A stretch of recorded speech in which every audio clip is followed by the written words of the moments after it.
Powered by Riverside.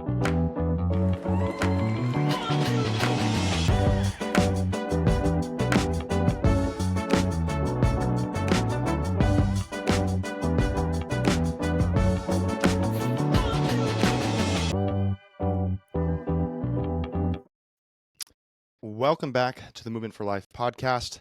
My name is Kolby Krystofik, the owner and operator of Oxnard Movement, the only CrossFit gym in Oxnard, California.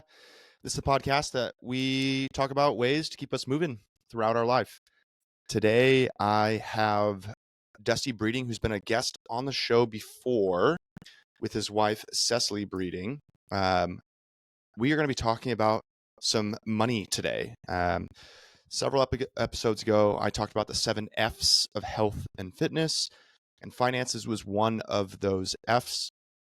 I think it's extremely important to have an idea of what's going on with your finances in order to be overall healthy, happy, and fulfilled in life.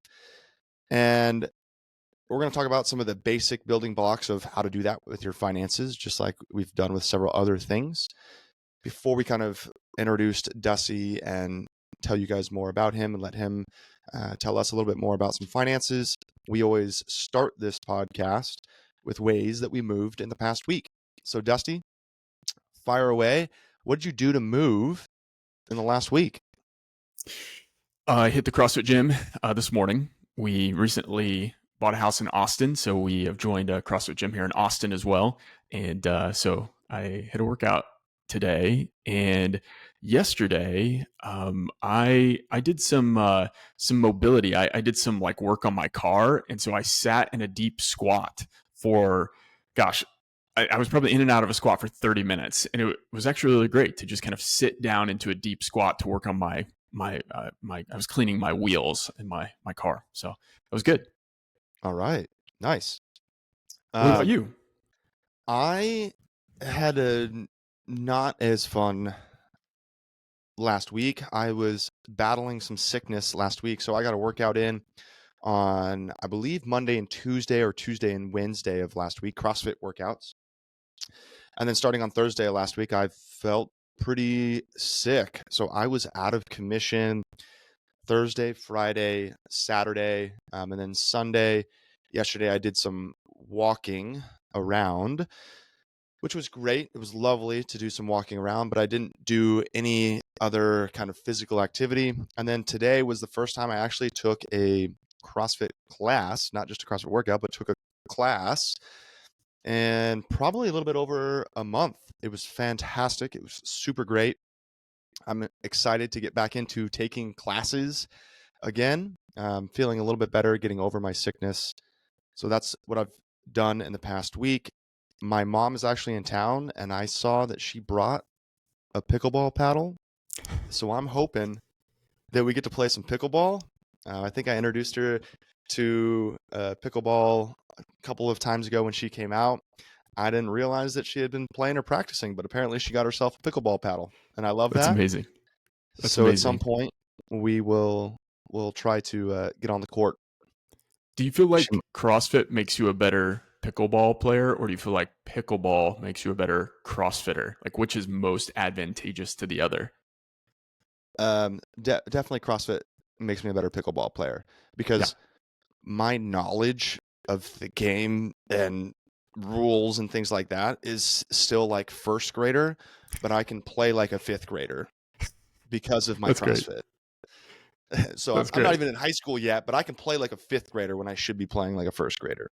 There you go. That's a great advertisement for CrossFit as the training program for pickleball. That's right. All those pickleballers out there, you need to start doing some CrossFit. You could play like a fifth grader. Well, I'm just worried about when like the elite, CrossFitters start playing pickleball. You're going to have Rich Froning crushing all of the, previously legit pickleball players. So once the good CrossFitters get into it, it's over for the rest of the pickleball players. That is right. It's over. Cool. Thanks for sharing. We've got a really, really fun topic. It's something that is near and dear to my heart. I know it's near and dear to your heart as well. We're talking about money today. But before we talk about money, I want to introduce you and let you talk about some reasons why anybody would listen to you. So I want to know some of your educational background and kind of like what was your path and journey as far as education goes, and then what makes you specifically qualified to talk about finances, and help somebody with finances. So those are kind of Yeah. two starter questions for us. Well, and I actually think those are really critical, both when we're talking about finances, but also in any sort of coaching scenario, right? We, I don't expect that a coach is a champion CrossFitter if they're my CrossFit coach, but I want to know that they have the ability to help me. And so I think it's a really important principle, whether we're talking about CrossFit coaching or financial coaching or any area of life, is to vet the people that we are listening to. And Yeah. and everyone knows there are a lot of people talking out in the social media space or YouTube or whatever. And I think it's on us to discern whether or not they should have a voice into our life. And so I can share a little bit about why I think I have a unique position to hopefully be of help to people. And it's a combination of a couple factors. I think a great coach is someone who has walked the path. So someone who knows through experience what they are talking about. And I also think it is someone who has the ability to connect with you with the heart of a teacher, someone who can help you without shaming you, someone who can empower you. And so I think that that's something that I hope that I can bring to these conversations. Someone who has both lived experience, the heart of a teacher, and maybe a knowledge or expertise in what they are doing or talking about. And so, to that end, my financial journey is really part of why I do what I do. My wife and I, when we first got married, over almost 15 years ago now, we went through our premarital coaching sessions, and our counselor told us that we had great connection. Like, we did this little prepare and rich premarital assessment, and our counselor told us we had great connections, but there was one area that we just didn't see eye to eye on, and that was money. And then he proceeded to tell us that conflict and disagreements over finances are the number one reason that couples get divorced. And so he said, this is obviously a big deal. You should invest time and effort into improving your connection over finances. And so that was kind of the early sign for us that we needed to have a plan. And both of us came from different financial backgrounds. And so we had to learn to work together. And so over the course of the last almost 15 years, we took a situation in our life that we had opposite views on, kind of opposite experiences, and then we worked together to really build a life that we were proud of relating to our finances. So that's kind of the big picture of where this comes from. It comes from our lived experience. And part of that journey was our path of paying off all of our debt. When we got married, we had around $85,000 in loans and in credit cards, and I had a loan on my Jeep as well. So we had to pay off all of that, and then spent the next basically 10 years building wealth and learning to invest. We got into rental properties and started purchasing homes, and just kind of learning about finances and learning how to take where we were and get to where we wanted to be. And so over the course of that journey, we have remained, today we're entirely debt free, and we have built up enough funds in retirement and through our rental properties to continue to live cash free or debt free, now as debt free millionaires. And so that's just a little bit of our background that brings a little bit of experience to this conversation. So from basically $100,000 in debt to net worth of $1 million in That's correct. the span of 15 years, which is fairly quick. So you know a thing or two about it. Yeah, and I would say it's quick, but not too quick, right? I've come to be hesitant of people who are doing those things in a short period of time, because there's a lot of risk involved with building wealth. And if you do it really quickly, I'm very cautious and very skeptical. And the reason for that is because usually nothing that's worth anything comes quickly. And so I think this is true for fitness, it's true for finances. Most of the time, the things that are sustainable and actually successful take some time and effort. So if it's too quick, I'm cautious, I'm skeptical. I love that. Yeah, for sure. Same. Yeah, exactly. Same thing is true in health and fitness, right? If somebody promises you the results that you wanted in 30 days or less, it's probably not the program that you need to be on. That's right. That's right. Awesome. Amazing. I got a question about the state of where this is, generally speaking. So I want to know, like, why is this an important topic? Like, we could share a bunch of statistics when it comes to like health and fitness on like why you need to be at the gym and why you need to be eating healthy. I want to share some similar information about finances, like trends in finances in our culture. Where are we headed, and why do we need to like change course? Why should we be changing direction? And before we even talk about like what's the direction we're headed, but where are we headed now?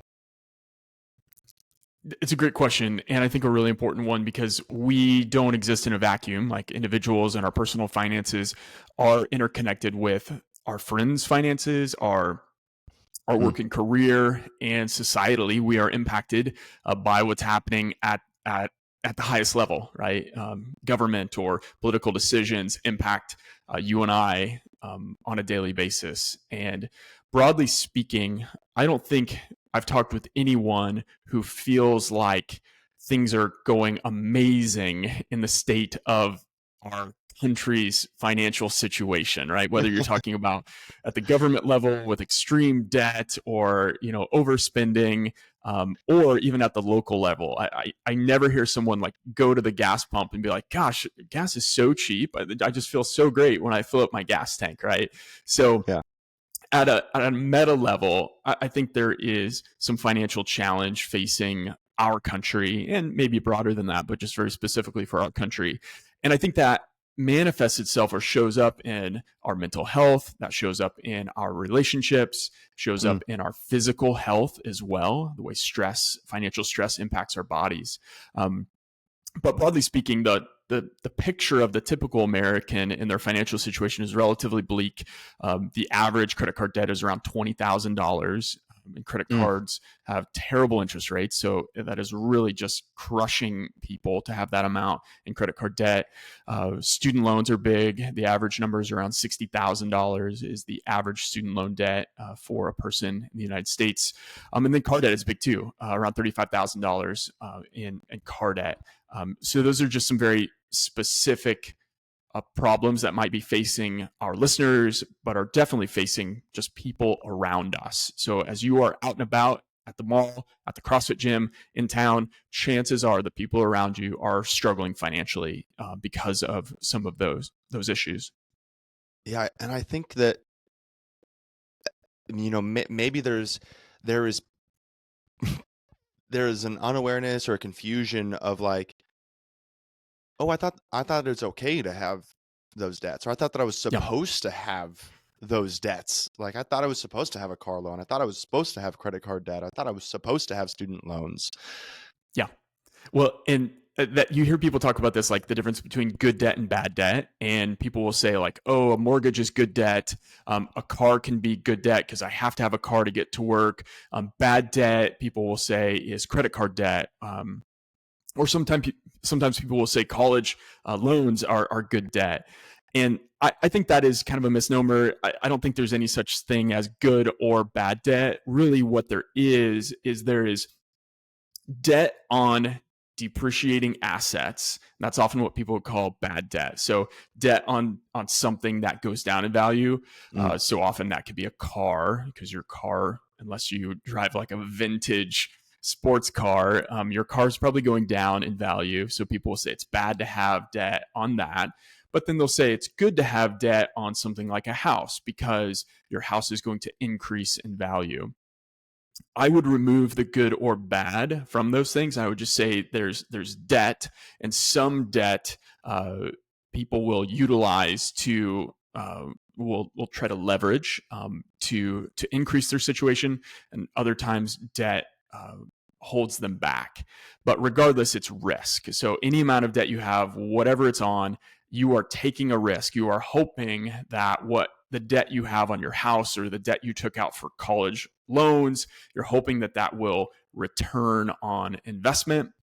And for some things it does, and some things there's a good track record there, but it's a risk. And if you lose your job or if something happens, you still have to pay for those things, right? So it is a risk. So I don't like to call something good debt or bad debt. It's just debt, and we should be cautious and approach debt in general with caution. Yeah, I like that last little bit is like instead of calling it good debt or bad debt, like there is an association of risk involved with debt, and potentially there's different levels of risk for different types of debt, but it all encompasses risk of some case. So it's pretty normal that people have debt. What about the other side? Do people have retirements? Do people have savings? Do people have assets? Like, what does the normal situation look like for a person on the other side, the positive side? Unfortunately, the positive side is not that positive. Just the stats are again pretty bleak that most Americans don't have any sort of savings. So the stats are around 58% of Americans have zero emergency fund. So they could not, buy new tires for their car with cash in the bank because they don't have enough cash in the bank to buy tires. There's also people say like a retirement crisis. Over 50% of Americans have nothing saved for retirement. So the average American in the United States is struggling financially today and is doing what I would call like being an ostrich. So ostrich syndrome, they're putting their head in the sand about the future, right? So if things are bad today, that means 10 years from now, 20 years from now, things might be really bad because you've not been investing or planning for that future. And I think that is the norm for most people, but I would say it doesn't have to be. It doesn't have to be the norm. Yeah, I think that's what is going to be hopefully super valuable out of this conversation is like, okay, those are the norms. Like, do we look to someone else to fix this for us, or do we take the responsibility ourselves? And if we take the responsibility of ourselves, like what's step 1, step 2, step 3? Like same thing when we're talking about like health and fitness, like sure, there's ultra processed foods where like everyone's sitting at a desk for work. Like, do we rely on the system to fix that for us, or do we take responsibility in ourselves and like what's step 1, what's step 2, what's step 3? So like, let's say like, man, I want to take some responsibility. Maybe I'm feeling some of these things, and maybe one of those things is like I want to take responsibility. I don't know what to do. What do you think what are some of those like first steps, or where do you think some people are kind of sitting in that, ready to take responsibility but not sure what to do? Yeah, well, and that's a great question, and I think that is really important to delineate whether this is something you should do and can do, or if it's something that we should be hoping someone else can or will do for us. And there are definitely things in place that might impact your future. For example, some people will get a job that has a retirement plan, and that can be great. That is basically your employer saying, we are going to help you save for the future, and you get to choose to participate in that, or sometimes it's automatic. So there are definitely things that other people or other systems can do for us. Some people are hoping that the government pays off their student loans, or there will be, incentives like Social Security to help them manage retirement. And I'm not opposed to taking advantage of those things. I think that's great. We should always do and utilize anything that is laid out before us. But as with my physical fitness, ultimately the responsibility lies with me. No one cares as much about me and my family and my well-being as I do. And so I like to think I want to do anything I can do. I want my coaching clients to do anything they can do to improve their financial situation. That way they don't have to rely on someone else creating a system that helps them. If that happens, great. Then it's just like icing on the cake. But I want to make the cake myself, right? So to your question, I think there are a couple things that I think anyone can do. And I call these basically like a protocol for living well. So for me, when I think about finances, it's not just about money in the bank, because money in the bank answers some problems, but the problems that it can't fix it all. So if you have $1 billion in the bank, but your kids hate you because you've worked 100 hours a week, you cannot buy their love back with your cash. It just doesn't work, right? If you have $1 billion in the bank, but you are dying of an incurable disease, it doesn't change that for you. I don't know any billionaire who has cheated death and is still alive hundreds of years later, right? So there's some things that we just can't fix with money. And so money can't be the end goal, in my opinion, for living well. And so when I talk about a protocol for living well, these are some things that I think are important for anyone to find holistic success, integrated success. So not just money, but across the board. So one of those is knowing your values, knowing what matters most to you. And I think this is important because we utilize money to live a life that we desire. But I have different desires than you do. You have things that you love that I probably would hate to do. And so we need to clarify what matters most to us first. And then from that, I challenge my clients to build a life, build a dream based on those values. So I challenge them to sit down and think about the future. If you're really living into what matters most, how do you spend the moments of your day? How do you spend your time with friends? How do you spend your time at work? How do you spend your finances to support that? And then kind of the third element of this that is critical for anyone is living on less than you earn, right? I think this is a key component. If you want to find financial success, if you want to find life success, you will never have momentum if you cannot live on less than you earn at any level. My clients that I work with are across the socioeconomic board. I have very high income earners and I have low income earners who are kind of struggling to pay the bills. But what I found, if you make $100,000 a month, or you make $50,000 a month, but you spend over that, you are in a financial challenge. You are building debt. You're feeling that financial stress. And the same is true, obviously, on the other end of the spectrum, but there's just less margin. There's less things that you can cut out. So living on less than you earn is really critical.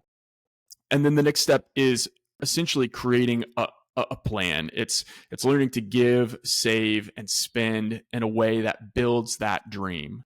So if you're thinking about those four, it's knowing your values, knowing what matters most to you. It's establishing a dream based on those values. Then it's ensuring that you can live on less than you make. And then the last thing is essentially learning to give, save, and spend in a way that builds that dream. Those are what I would say are the steps. And I think they are simple, but they're not easy. And I mean, they're simple because there's no crazy math. I'm not challenging you to research and learn about options trading or how to build wealth through stacking rental properties. It's not about that. Instead, the principles are simple, but none of those are particularly easy. And that's usually where I get to come in as a financial coach. I get to guide people through the process of discerning those kind of four things. And I feel like we could relate this immediately back to fitness or food as well, right? Absolutely. The plan is simple, but that does not make it easy. Like with food, right? You just got to eat less than you expend. Yeah. It's simple, but it is not easy. So I kind of like the last little piece that you put in was the last part, the give, save, spend. That requires some sort of plan when it comes to financial means. What do we call that plan? Yeah. Commonly we call it a budget. And I think a budget has sometimes a negative connotation, which is really unfortunate. We think of a budget as being the rules, like, oh, we've got to live on our budget.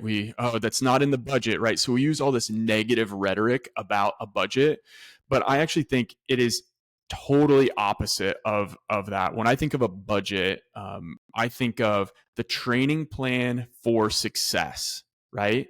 It's like if you want to be an Olympic weightlifter and you want to compete at the Olympics, there's a training plan, and you are so stoked to get training and to start putting that into action. And there are increments and measurements along the way and goals you're hitting to build. And the same is true with a budget. And so Yeah. Cecily and I, when we do our budget, it is honestly, it's like one of the highlights of our month. We love sitting down and looking at our money and seeing what we've brought in that month and then deciding where we're going to spend it the next month. It's just a great moment. And obviously, if someone is living under the weight of debt, a budget is really scary.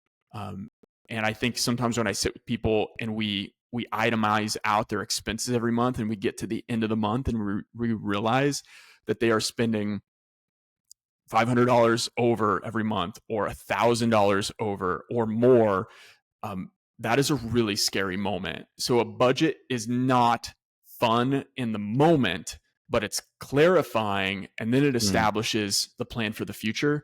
And then that progress that you see is fun. It's like the first CrossFit workout that you do usually sucks, right? Yeah. It is an assessment of the reality. And for most people, if they're just joining, the reality is they are not fit, right? Yeah. But if they keep showing up, they keep putting in the work, it's amazing what transformation happens. And the same is true with a budget. Yeah, I think that's so cool, and it's such an easy not correlation, but like side by side comparison. Yeah. I literally just had a couple of weeks ago, I do intros with new members every single week, and I had an intro come in and do their assessment, which I would say is like similar to their first budget. Yeah. And they finished it and they were like, holy crap, like this is not good. Like I am not going to make it. And it's like, you are. This is now our plan. Yeah. Let's work the plan.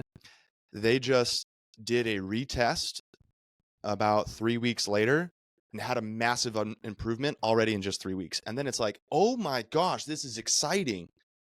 And it's like that first budget that you do, you're like, oh crap. Like there's so much of fear associated with it. Yeah. But that's the worst one. Yep. That's the worst one. And then it gets better and better every single time. And I would say that first class, your first CrossFit workout, your first budget is honest. It's just honest. And I think that's important because we have an ability to lie to ourselves even when we know the reality. So for example, I imagine that client probably knew they were not fit, right? Like they probably knew coming in like, gosh, I know I'm not where I want to be with my fitness. But when you do the workout and it sucks and you feel it, that's just honest. It's a measurement of the reality.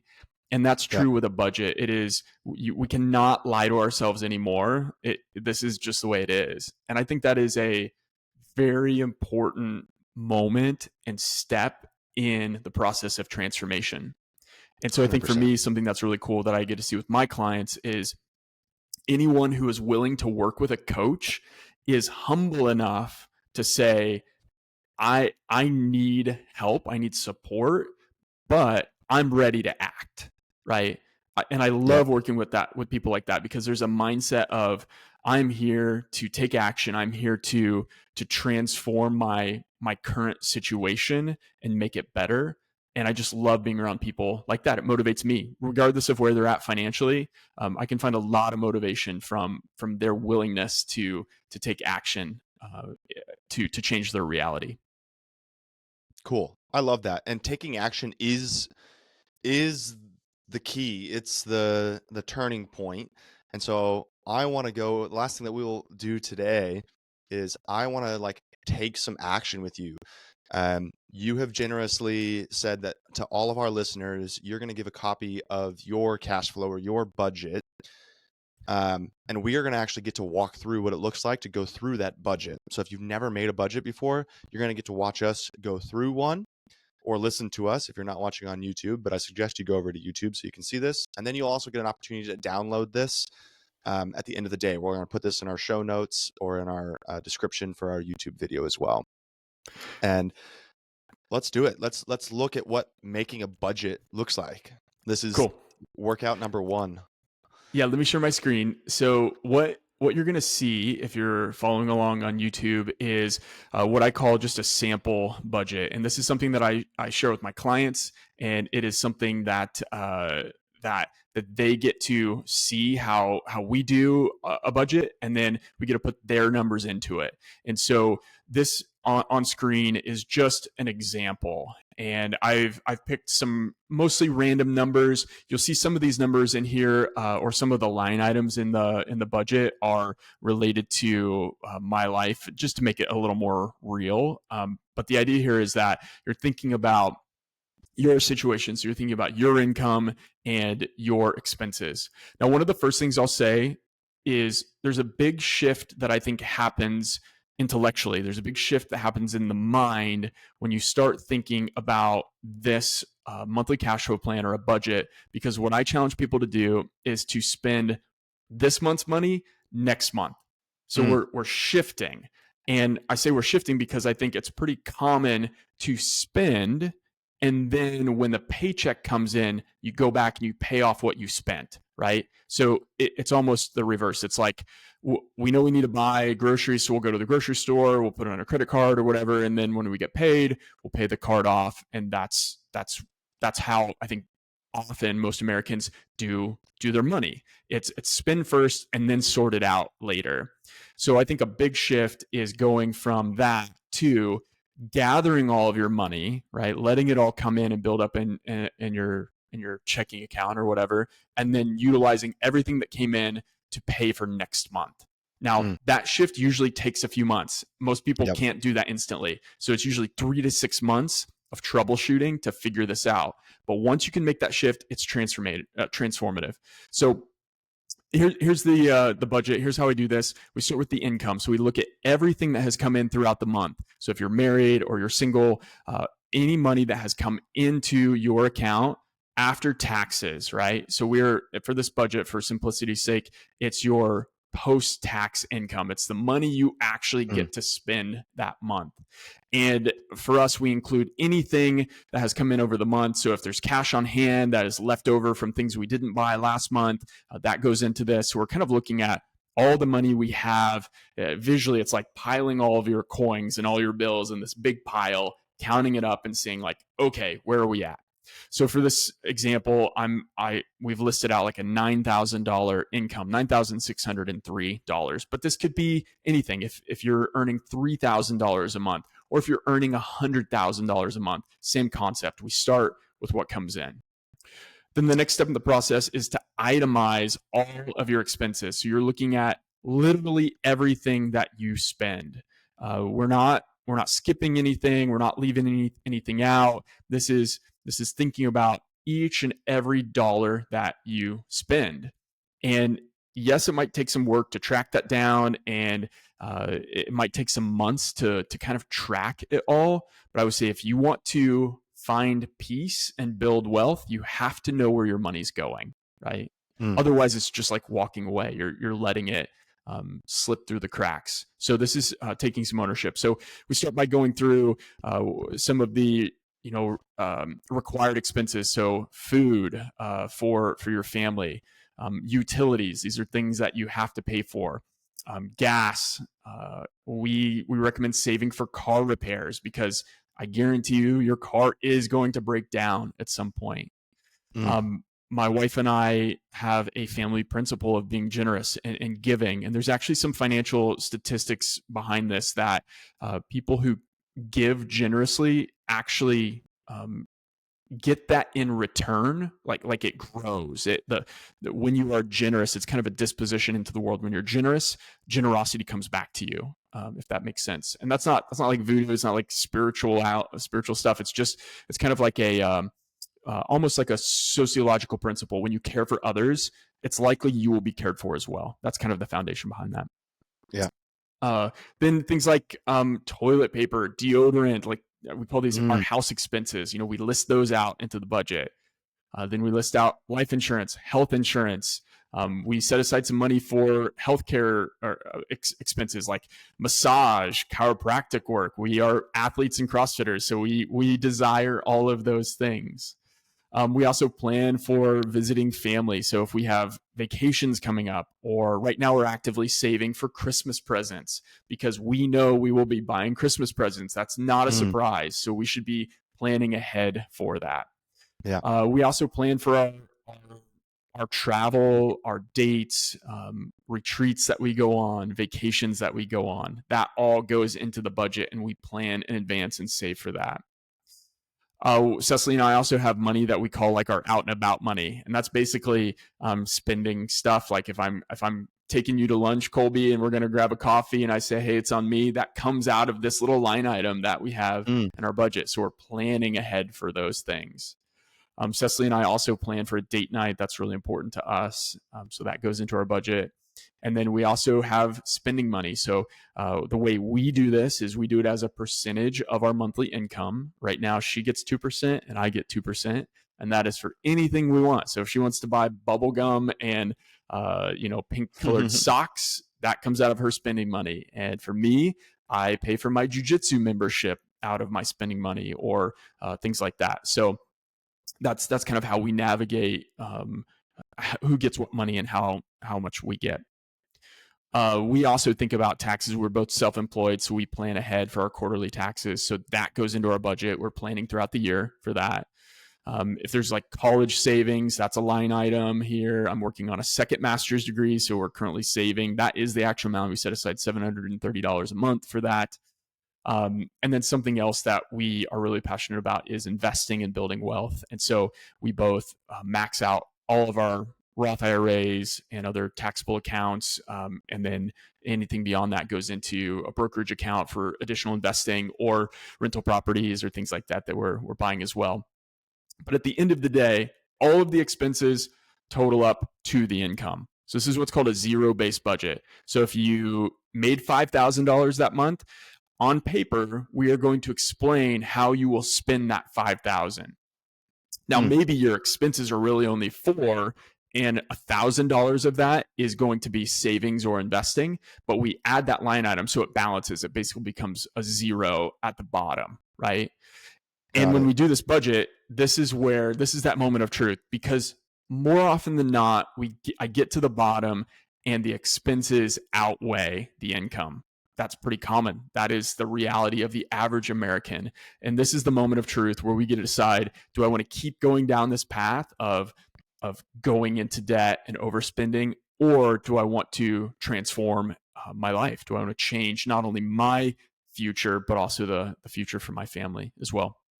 Kolby, what thoughts come up for you? What do you think your listeners would be interested in thinking about or talking about related to this?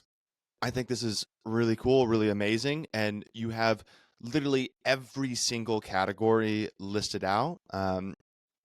Like I don't know if I could think of any more additional categories in there, but I think some of our listeners might come in and be like, well, maybe like I don't have room for a fun portion or for walk around money, or what did you call it? Out and about money. Yeah. Or I might not have money in my budget for travel, like setting aside for travel. And I think it's important to kind of understand for listeners that a lot of these things, like they potentially aren't rights that you have. Like you don't have a right to a vacation fund, and you don't have a right to an investment fund. So I think it's really important to start with like the foundations, like the necessities that you're doing. And maybe it's a good idea that they star out like, hey, what are the categories that I could not live without? and I will only do those first. Then if I can, I may, and maybe it's good for them to be working with a coach for this too, to understand like what are the categories that you can't cut out, and Right. what categories maybe can you start adding in. Because seeing all those other categories in there, somebody might be like, man, I should I, like, how am I supposed to be budgeting for out and about money and travel money Right. and investment money if I'm in the negative every single month and they're not matching up. Yeah. So understanding that you may not have capacity to include those in your budget, but seeing them as potential in the future.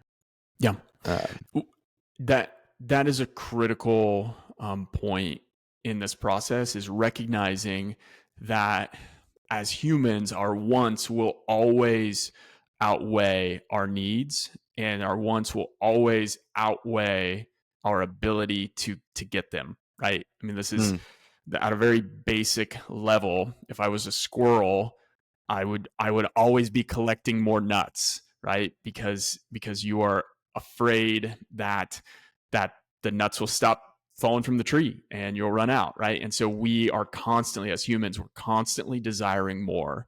And mm, so a really critical tool, I would say, to this journey of financial peace is deciding how much is enough.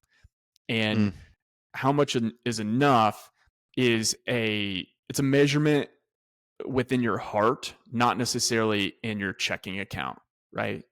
Because if yeah, you don't know how much is enough and what enough means and how you define enough, no dollar amount will be enough. So yeah, you have to clarify that. You have to define that. Now, obviously, if you are a low income earner and you are struggling to pay rent, you don't have enough, right? Like that is very clear. Like if you cannot yeah, feed your family, that's not enough. And there are only two things you can do in that scenario or in any scenario, and that's to either make more money or spend less. And the spending less can be really difficult if you don't earn a lot. For high income earners, usually their answer is not necessarily earning more, but it is taking control of their spending, maybe spending less or spending more intentionally. yeah, But I think it's also important to recognize that most of the things that we enjoy in life, most of the things that bring true contentedness or happiness, don't cost money. And what I yeah, mean by that is if you were to ask anyone, I think most people would say connection with family, yeah, connection with friends, shared experiences, time together, health. And sure, there can be financial components to all of that, and money can accentuate those things. But if you have a bad marriage, more money is not going to make the marriage better. If yep, you have no friends, more money is not going to buy you friends, right? yep, Those are not real friends. Um, some of the best experiences my wife and I have ever had occurred early on in our journey when we did not earn very much, we didn't have very much, and we spent a lot of time outside in nature for free. And yep, so I think money does not necessarily buy you joy. It can buy experiences that bring joy, but I want clients to find things that bring joy regardless of their cost. And as your wealth grows, maybe your fun grows with it, your experience fun, the things you pay for, yeah. but the joy remains, right, regardless of the amount of money. And I think that potentially the opposite is true. Like yes, there will be joy, but there's also going to be sadness even if you have money. And Yeah, like that's the reality. Like life has times of happiness and times of sadness. And so if the only reason that you want more money is because you think it's going to make you happier, like yeah. everyone will tell you that that's not going to happen. Like you will still be sad at some point, even if you have all the money in the world. Yeah, well, we didn't get into this much, but I grew up in a low income family below the poverty line at many points in my life. And when I was about 35 years old, so, after Cecily and I had been working this plan and kind of building our financial life together, we hit this net worth millionaire mark. And we hit that shortly before my dad died. My dad died unexpectedly about 3 years ago now. And I never got the chance to tell my dad that I'd become a millionaire. I hadn't shared that. We were kind of like building up just kind of a random moment in life. And I thought I would at some point kind of share that information with him. And he died before that. And being a net worth millionaire did not make the pain of my dad's death less. It had that money, if I had had it in $100 bills laying on my bed, would not have changed the pain of the loss of someone that you love dearly. So it's just a great example that money for some things, it doesn't help. It cannot change those emotions of loss or pain. And so regardless of what someone's going through, having more money does not necessarily fix that. Now, one of the nice things, having a little bit of money allowed me to buy a plane ticket home instantly, right? In that moment, it was an expensive plane ticket because it was a last minute flight. And after getting the call about my dad, I was on a plane 6 hours later. If I didn't have financial resources, I couldn't have done that. So I'm not saying that money is a worthless pursuit. It's a very meaningful pursuit when it is not seen as the only thing that matters in life, and instead is seen as a tool to help you live the life that you actually desire. What are your thoughts on that? I can see an exact parallel again with fitness. Like the pursuit of fitness is not just to be really fit, but as a tool to live better. Yeah. And that's kind of exactly what you're saying with money. Like learning how to do a lot of things with money shouldn't come at the purpose of doing a lot of things with money, but rather living a full life with it. So I think that's spot on.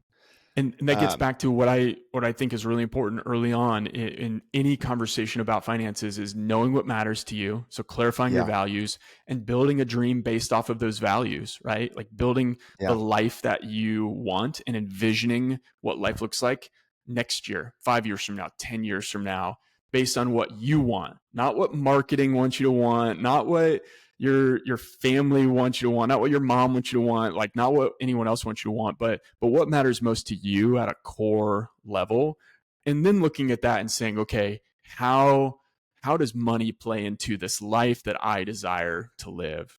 And for some people that might be big. It might be, experiences. It might be travel. It might be extreme generosity. For other people, it might be, a cabin in the mountains and peace and disconnect from the chaos of life. Like whatever it is, money can be a tool, but if it's a tool, you have to know what you're building, right? Yeah. Yep. Otherwise, you just have a bunch of tools. Yeah. You gotta be building something. Super cool. We've been talking for a little while now. I love that. But I want to kind of like close up a little bit with telling people how they can find you. What do you do? How does somebody work with you? I know our members here at Oxnard Movement, if you're a member with us, you actually get a little bit of a perk to work with the Skull and Bones Society. So what is the Skull and Bones Society? How does someone work with you? And then we've got a gift for all of our listeners today as well. Cool. Okay, so a couple different ways you can connect with me. Our website, skullandbonesociety.co, skullandbonesociety.co. That's a place you can find about the work that I do, coaching, working with teams, working with corporations. All that information is there. Obviously, social media, Dusty Breeding is my Instagram. So those are avenues to connect. Also at the gym, if you see me at the gym and want to chat, I love connecting up. Just in the moment, we can always take time to talk about your life and your goals and some financial things that might be of importance to you in the moment. But like you said, we do have some perks for Oxnard Movement members. We are on the website, the Oxnard Movement website, and we offer a discount for services. So if you want to check out the website, you can see that information. And also today, if you're listening to the podcast, you can use the promo code MOVEMENT MVMNT, as it is spelled in Oxnard Movement. You can use that all caps to download our monthly cash flow plan for free off of our website. So I think that'll be in the show notes. You can find that there. To get that, it's a video guided session, so you can watch the video and download the budget plan, the monthly cash flow plan, and do your own budget as you are listening to Cecily's voice. Cecily actually narrates the video. Love it. And that's typically $20 on your guys' website? Yep. And we're giving that away for free for anybody who watches this this podcast today. Love it. Cool. If you're also in Oxnard and you're not a member, we'd love to start steering you in the right direction for your health and fitness as well. Reach out to us, oxnardmovement.com, my social media, Kolby, KOLBY _ Krysto, KRYSTO, Oxnard Movement on Instagram. You can reach out to us a number of different ways. We'd love to hear from you, sit down and learn a little bit about you. Other than that, thank you so much for being on the show, Dusty. We appreciate it. I know all of our members will love hearing some of this stuff. Finances are not an easy topic to discuss, so thanks for being open and candid with us. We will see you guys all next week. It is Thursday. We'll see you all next Thursday. Have a good one. Awesome. Thanks for having me, Kolby.